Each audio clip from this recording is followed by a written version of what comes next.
Buenas noches a todos. Aquí visitamos de Venezuela, amigos muy especiales. Heriberto, sus hijos, Sebastián y Samuel. Pueden pararse. Los chicos están aquí. Heriberto nos va a dirigir una oración para empezar esta sesión. Bueno, Padre, te damos tantas gracias, Señor, por habernos llamado a ser parte de tu reino eterno. Amén. Te damos gracias por nuestro Señor y Salvador Jesucristo, que día a día nos sigue instruyendo en tu palabra, Señor, nos sigue recordando que somos hijos tuyos, que somos ciudadanos de un reino eterno. Y queremos pedirte, Padre, que en esta noche tu Espíritu Santo nos acompañe, que abra nuestros corazones, nuestras mentes, y que lo que vamos a aprender, Padre, permanezca dentro de nosotros, Señor, y a su debido tiempo dé el fruto que quieres que dé, Señor. Gracias por tu amor y tu misericordia, y en nombre de Jesús te oramos y te pedimos. Amén. Amén. Amén. Todos tienen una copia del estudio. Antes de eso, quiero hacer un anuncio acerca del retiro de jóvenes. Si no has registrado tu hijo, hay que hacerlo esta noche, a más tardar mañana en la madrugada, porque claro, mañana tiene que ir con el número definido absoluto de cuántos van a estar. Entonces, vamos a tener sus datos. Entonces, algunos padres todavía no han registrado sus hijos. Entonces, claro, había una preinscripción, ahora es la registración oficial, contundente, final.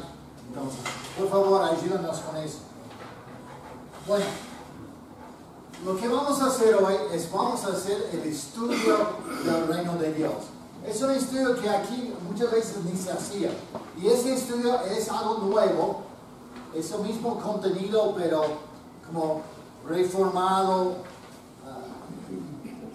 por mí y por mi hijo Mateo, que dirige una iglesia en Valle, muchos de ustedes conocen a él.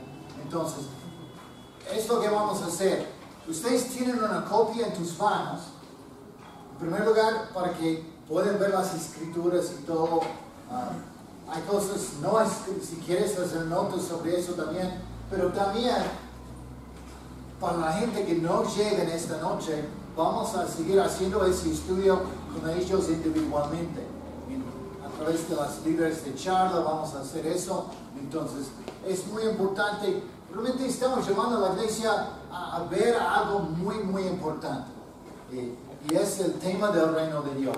En este estudio, lo que queremos mostrar es, en primer lugar, cómo Dios trabajó a lo largo de la historia. O sea, desde el comienzo de la Biblia, ¿no? Para establecer su reino aquí en la tierra. Y segundo, el privilegio de ser parte de ello. Y también vamos a ver cómo uno puede llegar a ser parte del reino. Pero la pregunta importante a comenzar es, ¿qué es el reino? ¿No? ¿Alguien sabe qué es un reino? Vamos a hablar en términos generales. ¿Qué es un reino? ¿Qué es un reino? Un territorio. Un territorio. Un lugar establecido. Okay. Un lugar. Un conglomerado de personas guiados por alguien. Si yo tengo una definición muy sencilla, ¿no? Un reino es donde el rey está reinando. Okay. Eso es un reino. Okay. Tenemos que mantenernos sencillos, ¿no? Porque yo no soy muy complicado. Entonces, un reino es donde el rey está reinando. Y eso nos va a ayudar a entender bíblicamente lo que es el reino. Vamos primero a Éxodo 19, 3 a 6. Éxodo 19, 3 a 6. Allí Moisés subió a encontrarse con Dios, pues el Señor lo llamó desde el monte y le dijo: anúnciales estas mismas palabras a los descendientes de Jacob, a los israelitas. Ustedes han visto que yo hice con los egipcios y cómo los he traído a ustedes a donde yo estoy. como si vinieran sobre las alas de un águila. Claro, ellos habían sido en cautiverio en Egipto, esclavos. Dios los liberó a través de las plagas, los hizo cruzar, ¿no?, el Mar Rojo. O sea, todo eso está en el trasfondo de eso. Versículo 5. Así que si ustedes me obedecen en todo y cumplen mi alianza, serán mi pueblo preferido entre todos los pueblos, pues toda la tierra me pertenece. Ustedes me serán un reino de sacerdotes, un pueblo consagrado a mí.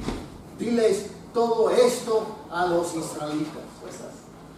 Entonces, ahí comenzamos, desde el momento, ¿no?, de salir de Egipto. Dios estaba tratando de formar un pueblo consagrado a Él, ¿no es cierto? Su pueblo preferido. Pero ¿qué es lo que Él dice acerca de ese reino? Que sean, ¿qué? Un reino de guerrilleros, un reino de guerreros, un reino de soldados. ¿Qué es lo que dice? O sea, imagínate, ¿no? ¿Cómo sería un reino de sacerdotes? Donde todos son sacerdotes. Duro, ¿no? Especialmente considerando que habían escapado de esclavitud y enfrente de ellos había muchos años de batalla para tomar la tierra prometida. Pero lo que Dios quiere no es que sean guerreros. Lo que Dios quiere es que sean sacerdotes. ¿Qué es un sacerdote? ¿Qué es un sacerdote? La persona que intercede entre el pueblo.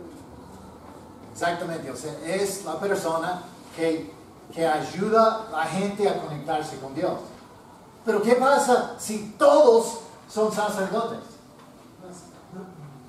O sea, entonces ahí empezamos a entender la mente de Dios. Él quiere que seamos todos iguales y que todos nos ayudemos mutuamente a conectar con Dios.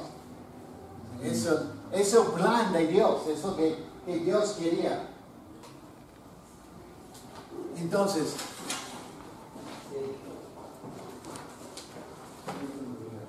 el problema es que Israel no fueron del todo obedientes, no cumplieron el pacto que Dios hizo con ellos. Entonces Dios sigue buscando a través de la historia formar su pueblo, y es lo que vamos a ir viendo esta noche.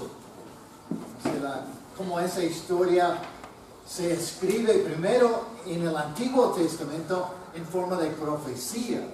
Y esta historia es muy buena porque te ayuda a ver cómo la Biblia se forma una unidad, ¿no?, total. O sea, todo está conectado, desde el comienzo al fin, todo está conectado. Entonces, vamos a ver algunas profecías del reino.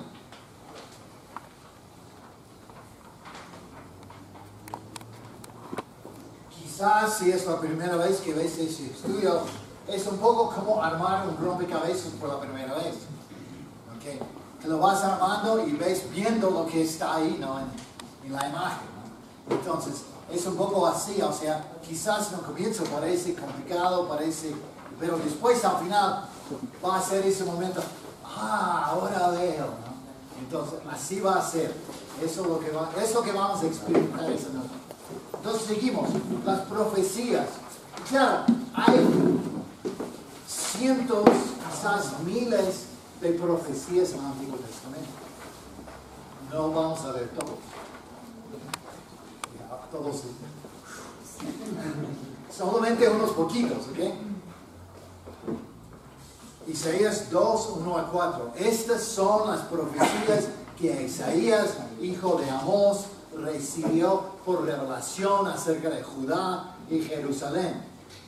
En los últimos tiempos quedará afirmado el monte donde se halla el templo del Señor. Será el monte más alto que cualquier otro monte. Todas las naciones vendrán a él, pueblos numerosos llegarán diciendo, vengan, subamos al monte del Señor, al templo del Dios de Jacob. para que Él nos enseñe sus caminos y podamos andar por sus senderos. Porque de Sión saldrá la enseñanza del Señor, de Jerusalén vendrá su palabra. El Señor juzgará entre las naciones y decidirá los pleitos de pueblos numerosos. Ellos convertirán sus espadas en arados y sus lanzas en hoces. Ningún pueblo volverá a tomar las armas contra otro ni a recibir instrucción para la guerra. Entonces, ¿qué vemos aquí? Isaías está profetizando en el siglo 8 antes, el siglo 8 antes de Cristo, ¿no? Eso no me suena. No es 8, es 800 años. Sí, es como 800 años antes de Cristo. Sí. Siglo 8. Perdón. Es como yo decía, soy muy sencillo, a veces me confundo, ¿no? Con mis mismas notas. Entonces, lo que Isaías predice, ¿no? Es que va a haber una montaña. ¿Qué dice de esa montaña? ¿Cómo? Bueno, todas las naciones van a entrar. Pero ¿qué es lo que dice en principio acerca del monte? ¿Okay? Entonces, ¿alguien sabe cuán alto es el monte en Jerusalén donde está construido el templo? No es muy alto.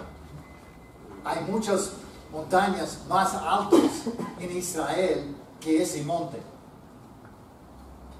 Entonces, Isaías no está hablando aquí literalmente.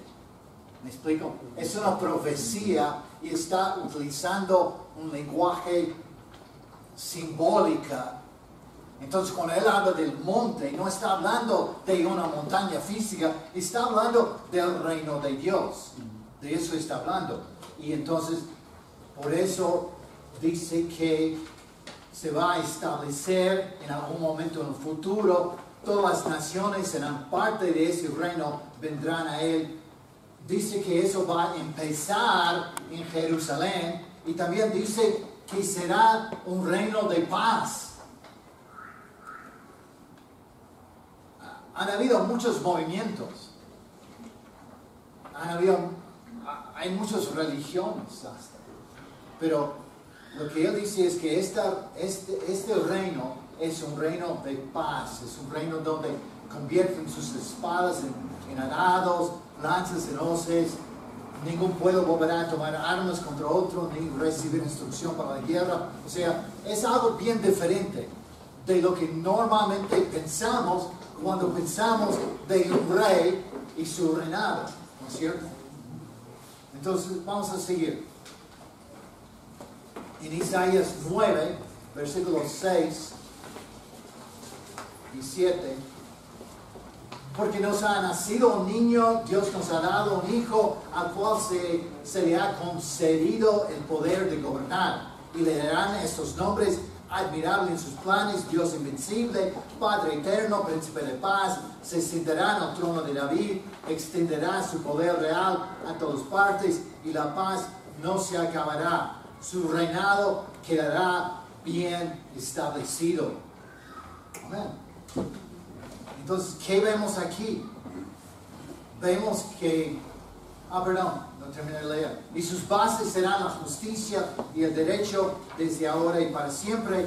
Esto lo hará el ardiente amor del Señor Todopoderoso. Entonces aquí se habla del líder, del hombre que iba a establecer ese reino, que los judíos llamaban el Mesías, ¿no? Entonces, vemos aquí cuáles son sus características. Bueno, en primer lugar, él es el rey.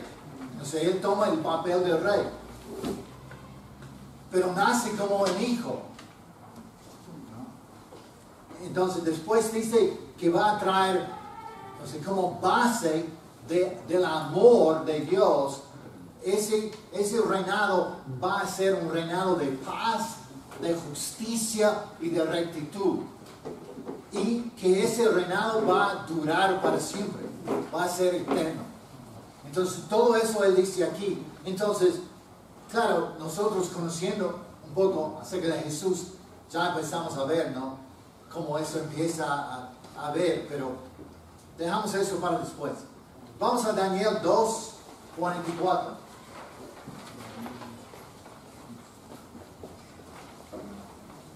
Daniel 2:44. Realmente podríamos empezar en versículo 36 leyendo, pero vamos a leer solamente aquí el versículo 44. Durante el gobierno de estos reyes, el Dios del cielo establecerá un reino que jamás será destruido ni dominado por ninguna otra nación, sino que acabará por completo con todos los demás reinos y durará para siempre. Daniel se lleva a cabo esto en más o menos el siglo 6 antes de Cristo. Y aquí habla de una estatua, ¿no? O sea, Daniel está interpretando el sueño del rey. Si no han leído el pasaje, pueden volver a leerlo, es realmente increíble. Y en esa estatua hay diferentes cosas. O sea, la cabeza es de oro, el pecho y brazos de plata, vientre y muslos de bronce, las piernas de hierro y los pies de hierro y barro cocido, ¿no?, conectado. Entonces, lo que eso profetiza, Daniel dice, son 4 diferentes imperios, ¿no? Primero, claro, el primero es el que en ese momento estaba, el de Babilonia, ¿no? Entonces, después de ese imperio llegó el de Persia. O sea, el de oro es Babilonia, de plata es Persia, el vientre y muslos de bronce es el imperio griego, que sigue la persa. Después del griego viene el romano, ¿no? Entonces, lo que Daniel dice, sencillamente, hay mucho más que podemos ver que completa lo que estamos viendo en los otros pasajes, pero lo que él dice, destaca aquí, es que ese reinado que Dios va a empezar, eso va a pasar durante el tiempo de los reyes romanos. Eso es claro lo que dice aquí, ¿no? Entonces, ahí terminamos las cosas del Antiguo Testamento y vamos a Mateo 4, versículo 17.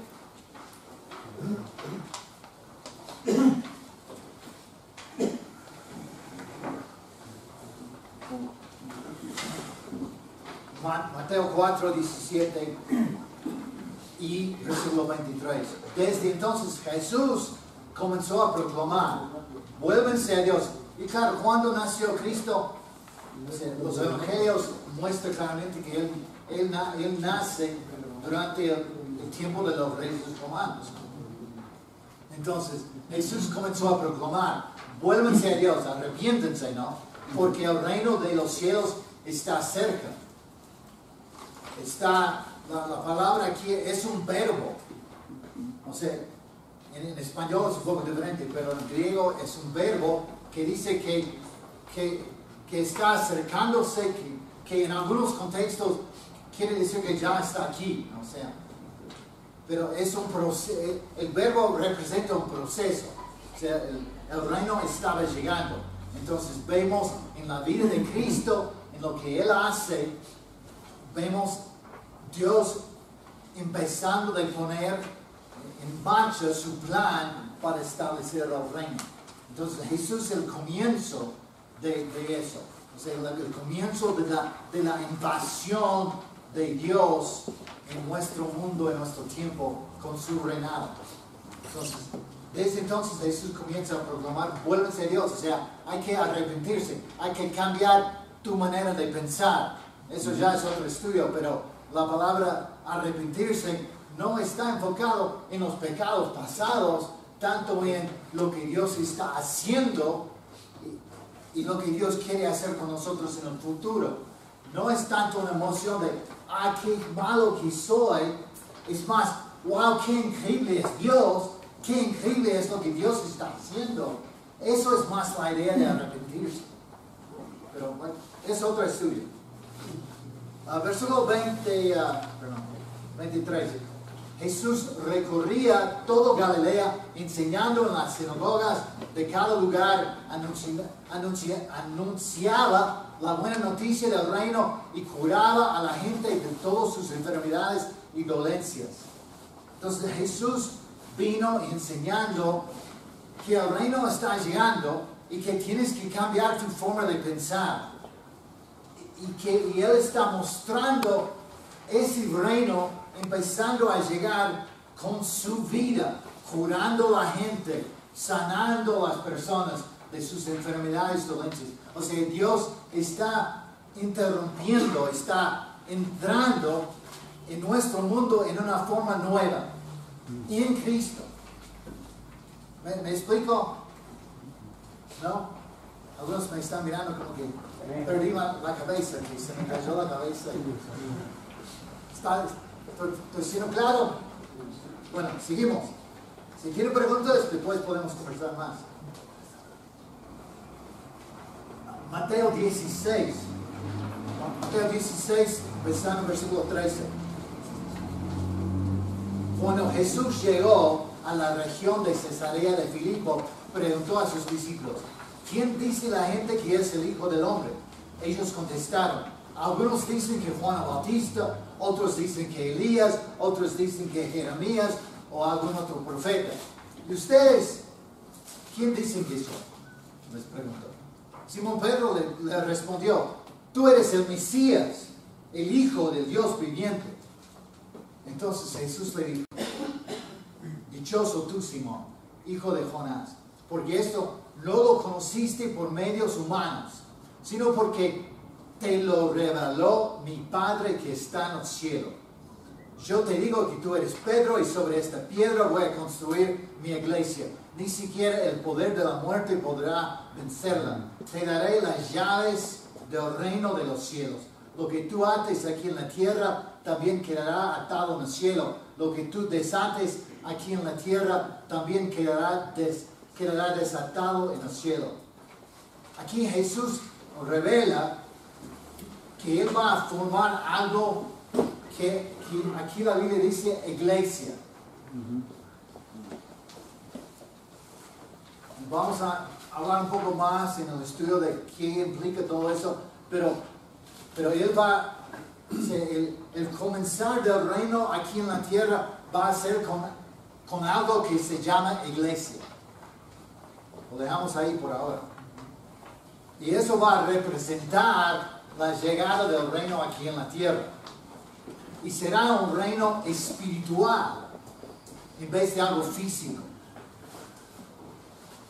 Y todavía luchamos con eso. Todavía luchamos con querer que la iglesia sea como más físico, como más exitoso en los ojos del mundo, con más poder económica o poder de números. O sea, a veces pensamos de la iglesia en una forma muy mundana, pero lo que él dice va a ser algo espiritual, y Jesús va a construir su iglesia sobre la fe que Pedro demuestra que Él es el Hijo de Dios. Amén. Sobre esa confesión, sobre ese hecho, sobre esa verdad, la iglesia va a estar construida. O sea, el hecho de que Jesús es el Hijo de Dios es el base del reino de Dios aquí en la tierra. Que Jesús es el primero de muchos en vivir una vida sometido al reinado de Dios aquí en la tierra. Entonces, a Pedro dice que le va a dar las llaves del reino. ¿Qué haces con llaves? Abres puertas. Entonces, Pedro va a tener la capacidad de abrir la puerta para que la gente pueda entrar en la iglesia, en el reino de Dios aquí en la tierra. Lucas 4. Lucas 4.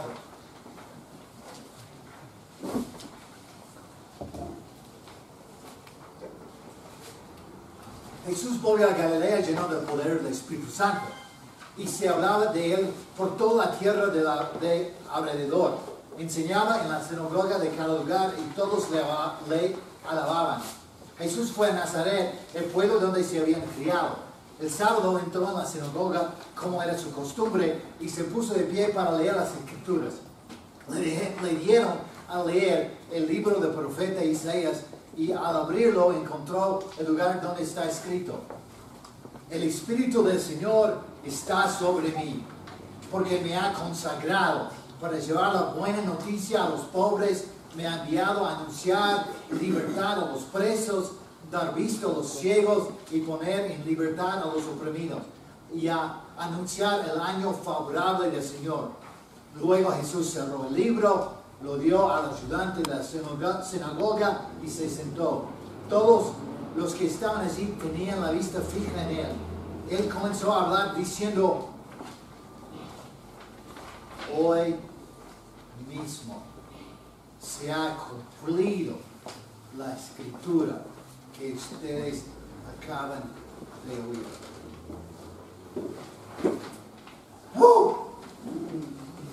¿Qué es lo que él está diciendo?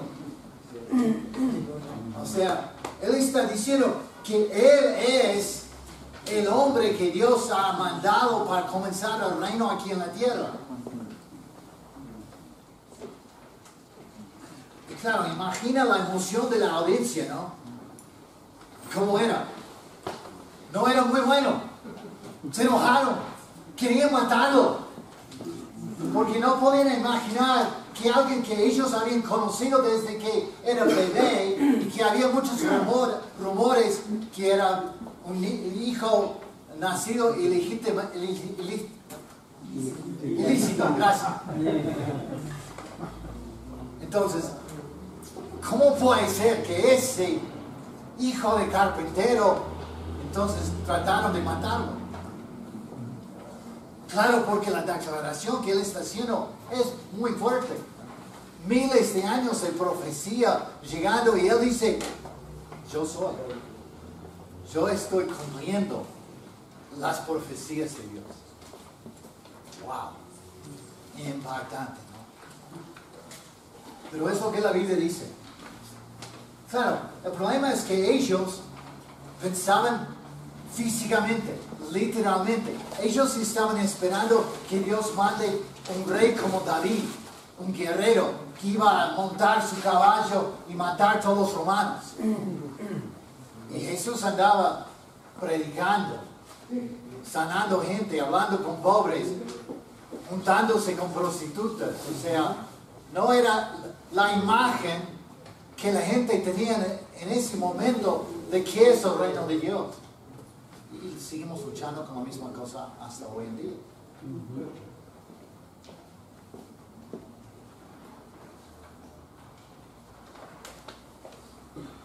Juan 3, 1 a 5.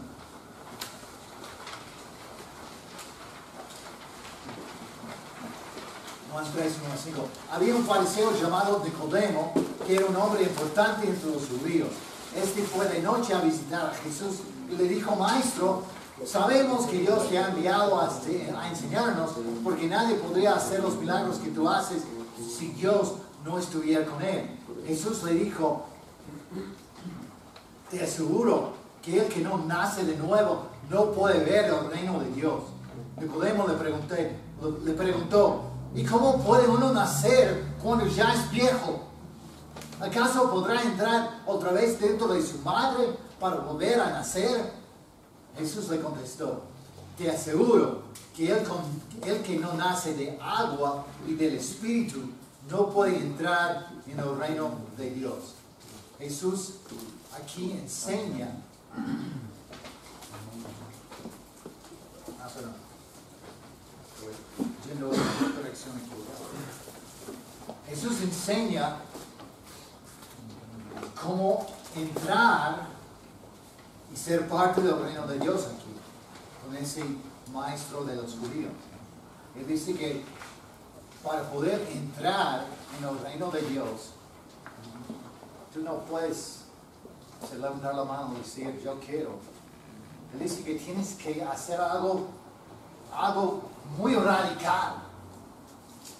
tienes que nacer de nuevo. Fuerte, ¿no? Entonces todo el mundo tiene que estar ahí.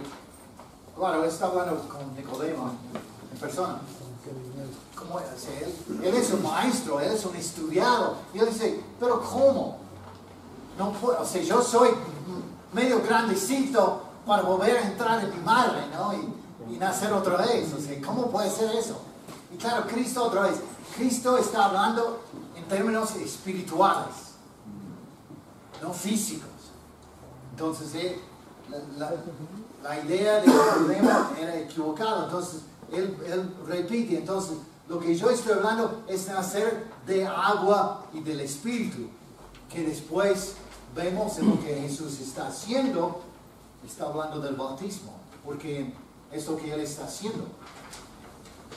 Él fue bautizado y después Él está bautizando a las personas. Eso es el nacimiento espiritual del cual Él está hablando. Entonces, para entrar en el reino de Dios, uno tiene que dejar de ser ciudadano de este mundo y volver a nacer en el reino de Dios como ciudadano del cielo, como hemos hablado, ¿no? Aquí últimamente estudiando Filipenses. Dios dice que tenemos que nacer del agua y del Espíritu. Vamos a Lucas 24. ¿Me están siguiendo?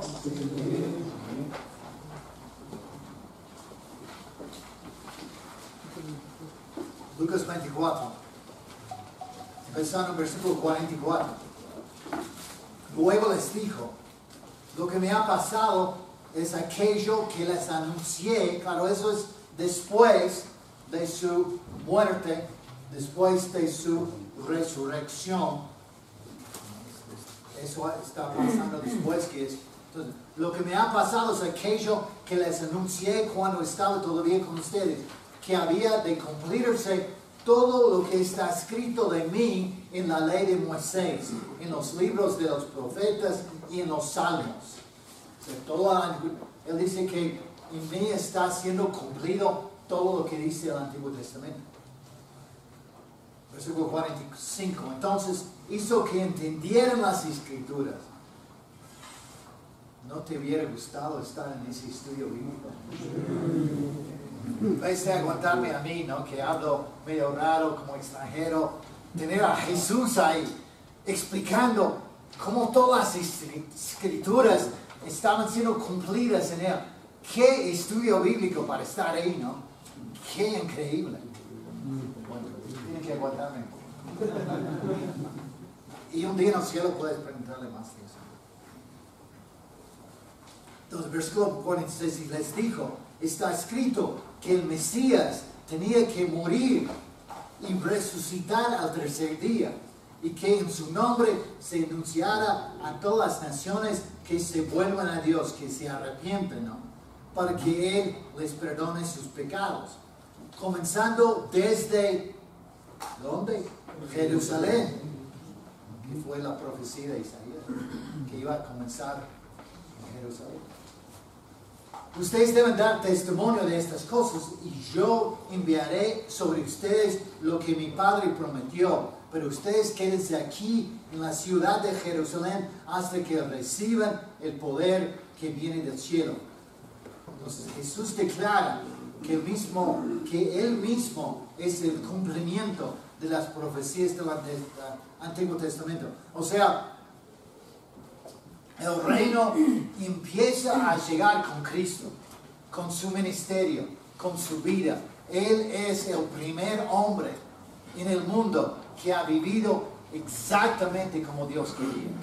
Y Él marcó el paso para nosotros. Entonces, cuando Él muere, es sepultado y resucitado, es una muestra del poder del reino de Dios aquí llegando. O sea, el reino de Dios no es como que llegó, ¡pum! Para mí es más como estar en la playa y ver las olas llegando, ¿no? Una ola tras otra ola. Eso es lo que veis aquí. O sea, Cristo es el comenzar. Y lo que vamos a ver después Eso es solamente otra ola del reino de Dios llegando. Y en mi opinión, esto sigue pasando. El reino no ha llegado totalmente. Porque todos no están comprometidos a vivir bajo el reinado de Dios. Y Dios nos está dejando tiempo, hasta miles de años, dejándonos tiempo para llegar a la gente del mundo, para compartir este mensaje con los demás.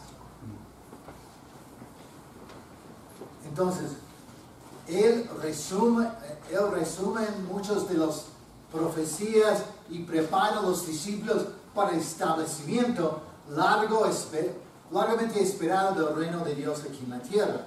Entonces ahora vamos al libro de Hechos, capítulo 2, versículo 1. Y vamos a leer un poco aquí en Hechos 2. También hay muchas cosas muy interesantes en capítulo 1 de Hechos que tienen que ver con el mismo tema, pero no tenemos tiempo de ver eso esta noche. Hechos 2:1. Cuando llegó la fiesta de Pentecostés, todos los creyentes se encontraban reunidos en un mismo lugar. De repente, un gran ruido que venía del cielo, como de un viento fuerte, resonó en toda la casa donde ellos estaban. Y se les aparecieron lenguas como de fuego que se repartieron sobre cada uno de ellos y se asentó una. Todos quedaron llenos del Espíritu Santo y comenzaron a hablar en otras lenguas según el Espíritu hacía que hablaban. Vivía en Jerusalén judíos cumplidores de sus deberes religiosos que habían venido de todas partes del mundo. La gente se reunió al oír aquel ruido y no sabía qué pensar porque cada uno oía a los creyentes hablar en su propia lengua. Eran tales su sorpresa y su asombro que decían: ¿acaso no son galileos todos estos que están hablando? ¿Cómo es que los oímos hablar en nuestras propias lenguas? Aquí hay gente de Partia, de Media, de Elam, de Mesopotamia, de Judea, de Capadocia, del Ponto, de provincia de Asia, de Frigia, de Panfilia, de Egipto y de las regiones de Libia cercanas a Cirene. Hay también gente de Roma que vive aquí. Unos son judíos de nacimientos, otros se han convertido al judaísmo. También los hay venidos de Creta y de Arabia, y los oímos hablar en nuestras propias lenguas de las maravillas de Dios. Todos estaban asombrados y sin saber qué pensar se preguntaban: ¿qué significa todo esto? Pero algunos, burlándose, decían: es que están borrachos. Entonces Pedro se puso de pie junto con los otros 11 apóstoles. Con voz fuerte dijo: judíos y todos los que viven en Jerusalén, sepan ustedes esto y oigan bien lo que les voy a decir. Estos no están borrachos como ustedes creen, ya que apenas son las 9 de la mañana. Al contrario, aquí está sucediendo lo que anunció el profeta Joel cuando dijo: sepa a todo el pueblo de Israel con toda seguridad que a este mismo... salté. Sí. Entonces, no, está bien, hasta ahí. Entonces, vamos a bajar a versículo 36 y seguir leyendo. O sea, él llega aquí a la conclusión del mensaje. Sepa todo el pueblo de Israel con toda seguridad que a este mismo Jesús a quien ustedes crucificaron, Dios lo ha hecho Señor y Mesías. O sea, Él es el Rey que ustedes esperaban. Cuando los allí reunidos oyeron esto, se afligieron profundamente y preguntaron a Pedro y los otros apóstoles: hermanos, ¿qué debemos hacer? Pedro, que tenía las llaves para abrir la puerta, ¿no?, les contestó: vuélvense a Dios y bautícese cada uno en el nombre de Jesucristo para que Dios les perdone sus pecados, y así Él les dará el Espíritu Santo. porque esta promesa es para ustedes y para sus hijos, también para todos los que están lejos, es decir, para todos aquellos a quienes el Señor nuestro Dios quiere llamar. Con estas y otras palabras Pedro les habló y les aconsejó, diciéndoles: apártense de esta gente perversa. Así pues, los que hicieron caso de su mensaje fueron bautizados, y aquel día se agregaron a los creyentes unas 3,000 personas. Entonces vemos en estos versículos el cumplimiento de muchas de las profecías que hemos estado estudiando. Pedro, que tenía las llaves, abre la puerta al reino de Dios. Explica por primera vez cómo entrar en el reino de Dios en términos del nuevo pacto, el nuevo testamento que Dios hace con su gente. Y eso comenzó con la muerte, sepultura y resurrección de Jesús. Es el clave, es el pieza central de la predicación de los apóstoles. Que Cristo murió por nosotros, fue sepultado y fue resucitado. Pedro enseña que para ser un ciudadano del reino, una persona debe creer que Jesús es el Hijo de Dios que resucitó. Tiene que arrepentirse, cediendo control de su vida a Jesús como Señor o como Rey, ¿no? Y después ser bautizados y recibir el Espíritu Santo, o sea, naciendo de agua y del Espíritu, como Jesús explicó en Juan 3. Entonces aquí vemos lo que Dios está haciendo. Entonces vemos lo que pasa en Hechos 2, versículo 42 al 47. Y eran fieles, o sea, la gente que fueron bautizados, eran fieles en conservar la enseñanza de los apóstoles, en compartir lo que tenían, en reunirse para partir el pan y en la oración. Todos estaban asombrados a causa de los muchos milagros y señales que Dios hacía por medio de los apóstoles. Todos los creyentes estaban muy unidos y compartían sus bienes entre sí. Vendían sus propiedades y todo lo que tenían y repartían el dinero según las necesidades de cada uno. Todos los días se reunían en el templo, en las casas, partían el pan y comían juntos con alegría y sencillez de corazón. Alababan a Dios y eran estimados por todos. Y cada día el Señor hacía crecer la comunidad con el número de los que Él iba llamando a la salvación.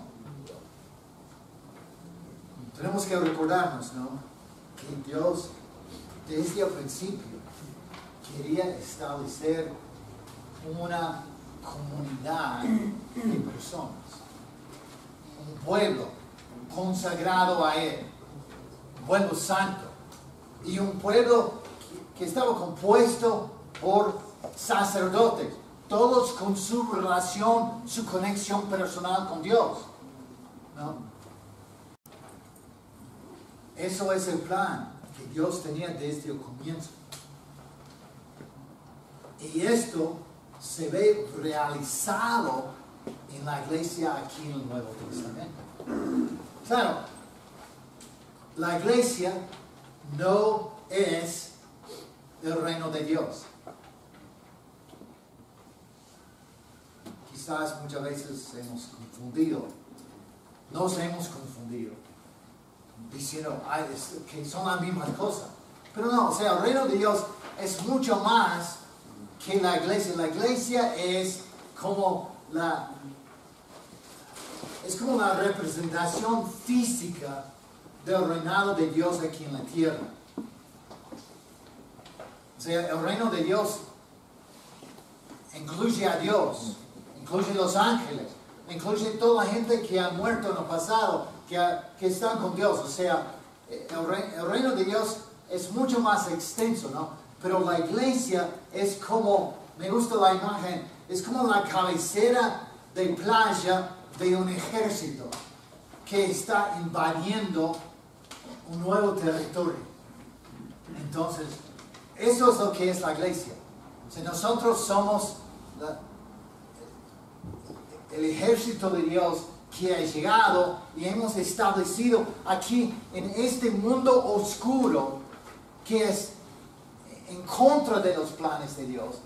Dios ha estado aquí, una cabecera de playa, y nosotros estamos aquí batallando para avanzar los límites del reino de Dios. ¿Y cómo se hace eso? Uno por uno, persona por persona, compartiendo el mensaje, llegando a que esa persona se arrepienta de sus pecados, cree en lo que Cristo ha hecho por ellos y se hace parte de ese reino de Dios aquí en la tierra a través de bautizarse. Eso es lo que la iglesia es. La fuerza avance del reino de Dios. Eso es lo que somos. Y eso es nuestro trabajo. Y por eso tenemos que mantenernos muy unidos. Porque vivimos rodeados de enemigos que nos quieren matar. Pero ¿cómo vamos a vencerlos? Con amor. Como Cristo. Con amor. Amando a la gente. Claro, llamándoles a cambiar. Pero amándoles. Sirviéndoles. Eso. No estamos atacando a nuestros enemigos con espadas, con lanzas, ni con pistolas. Estamos aquí salvando a la gente con el amor. Eso es lo que estamos haciendo. Es la batalla en la cual estamos involucrados todos nosotros como parte de la iglesia, como parte de ese ejército de Dios que está aquí invadiendo este mundo. Pero tenemos que siempre entender eso, ¿no? Que no somos como los de afuera. No porque somos mejores, no, para nada. Porque Dios nos ha llamado como Él ha llamado a ellos. Entonces nuestro trabajo es comunicar con ellos lo que Dios ha hecho con nosotros. No es porque somos algo especial nosotros. ¿Me explico? Entonces,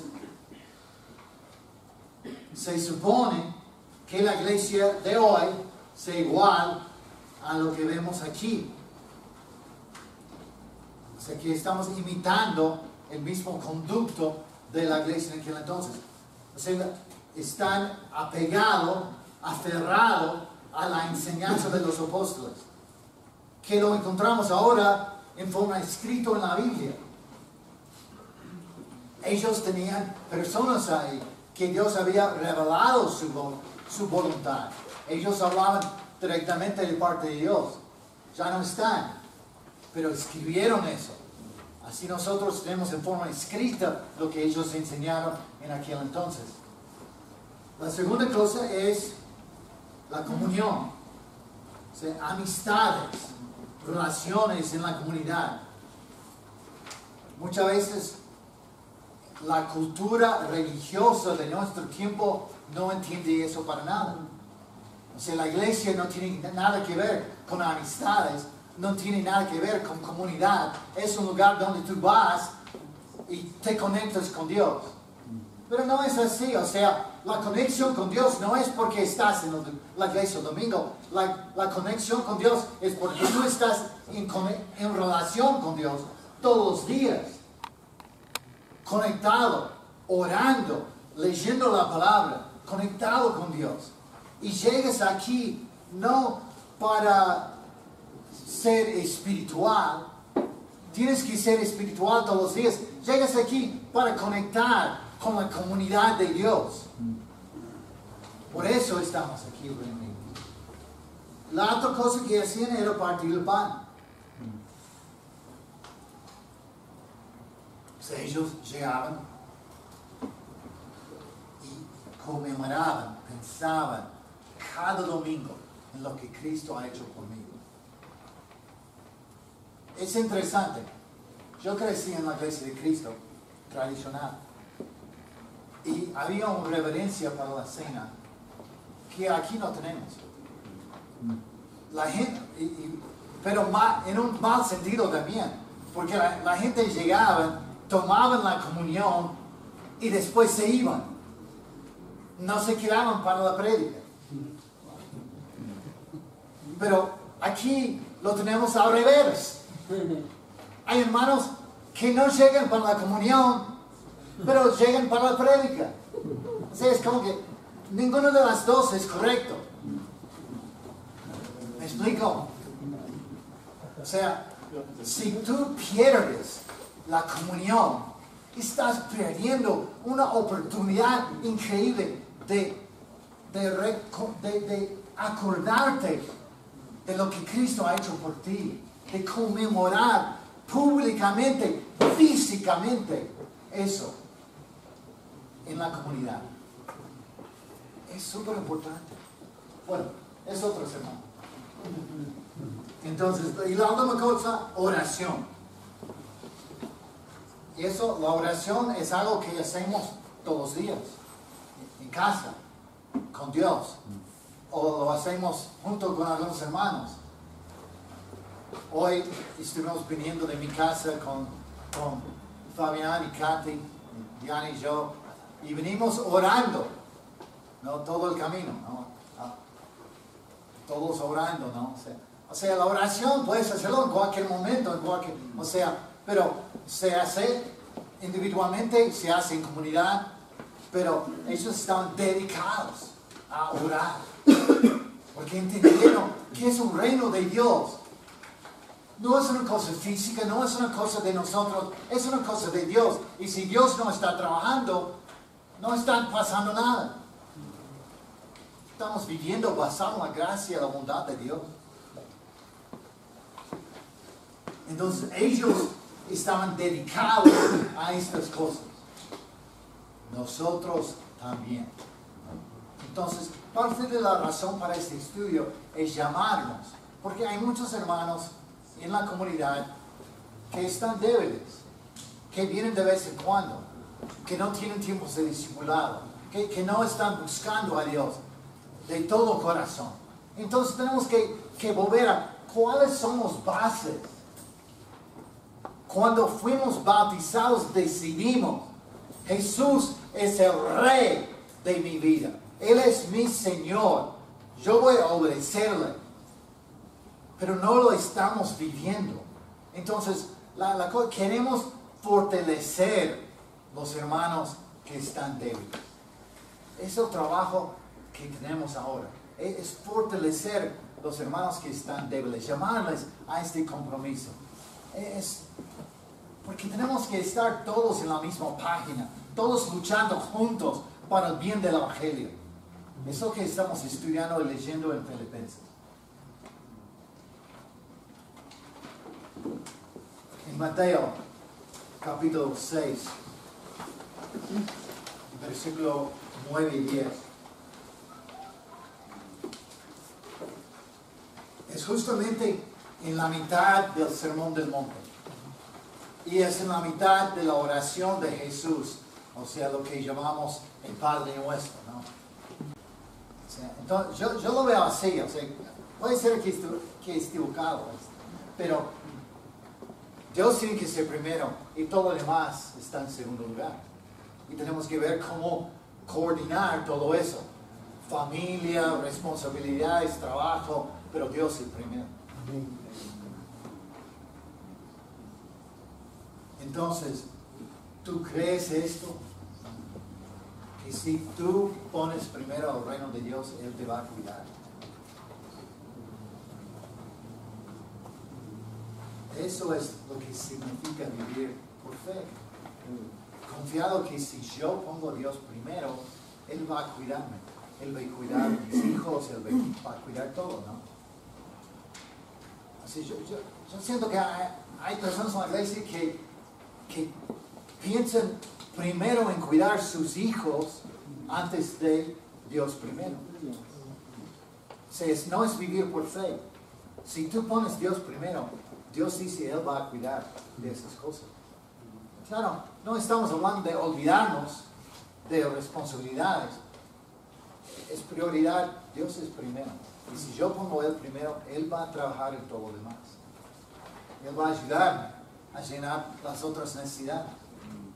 Entonces,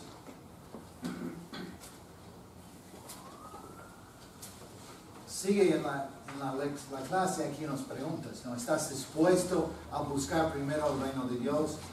¿Qué cambios se requieren en tu vida para que esto suceda?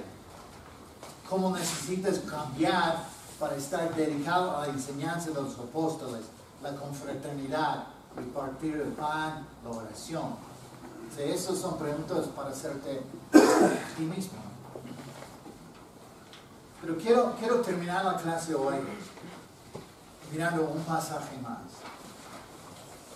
Claro, el punto de todo eso es llamarnos a reflexionar y volver a este compromiso que hicimos al comienzo, que vamos a dedicar nuestras vidas a Dios primero. Él es el Señor, no el trabajo, no mi familia. Él es el Señor. Él está en control y yo voy a vivir bajo su autoridad. Hebreos 12, versículo 28. Así que nosotros que estamos recibiendo un reino inconmovible, ¿ves? No dice, no, depende un poco de la traducción, pero esa traducción refleja la realidad del pasaje. Estamos recibiendo, es algo que está pasando, no ha terminado todavía. Estamos recibiendo un reino inconmovible. No importa cuánta gente se cae de la fe, no importa cuántos hermanos son fieles, el reino de Dios es inconmovible. No depende de cuán fiel somos nosotros. Depende de Dios. Estamos recibiendo un reino inconmovible.